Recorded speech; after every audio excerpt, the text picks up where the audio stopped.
Tujuan dari praktikum ini yaitu untuk mengetahui hasil reaksi dari cuka dengan soda kue sehingga menyebabkan balon tertiup sendiri. Yang kedua yaitu untuk mengetahui pengaruh banyak sedikitnya soda kue dan cuka terhadap pengembangan balon.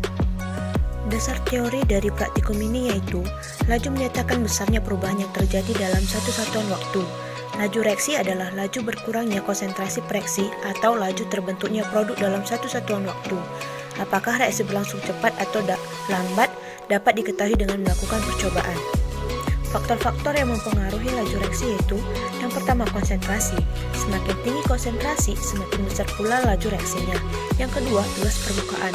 Laju reaksi berbanding lurus dengan permukaan rektan. Yang ketiga, suhu. Semakin tinggi suhu, maka semakin cepat laju reaksi. Yang keempat, katalisator, yaitu mempercepat laju reaksi dengan menurunkan energi aktivasi.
Hasil pengamatan yang kita peroleh dari percobaan ini yaitu ketika kita memasukkan 45 ml asam cuka ke dalam botol dan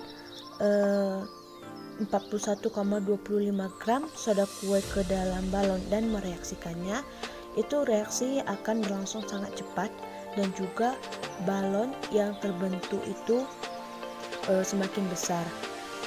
Nah, yang kedua yaitu ketika kita memasukkan 45 ml asam cuka ke dalam botol dan 27,4 gram soda kue ke dalam balon dan mereaksikannya, itu akan menghasilkan reaksi yang cepat namun lebih lambat dari reaksi yang pertama, sehingga bisa dikatakan bahwa reaksi yang kedua ini itu reaksi yang berlangsung sedang dan balon yang dihasilkan itu juga berukuran sedang.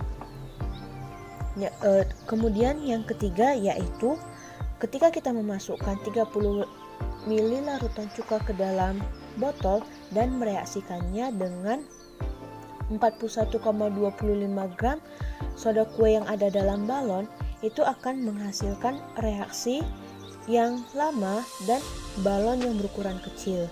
Ketika kita mereaksikan soda kue dengan asam cuka, itu akan membentuk gelembung-gelembung yang banyak pada botol sampai gelembung-gelembung tersebut naik menuju balon.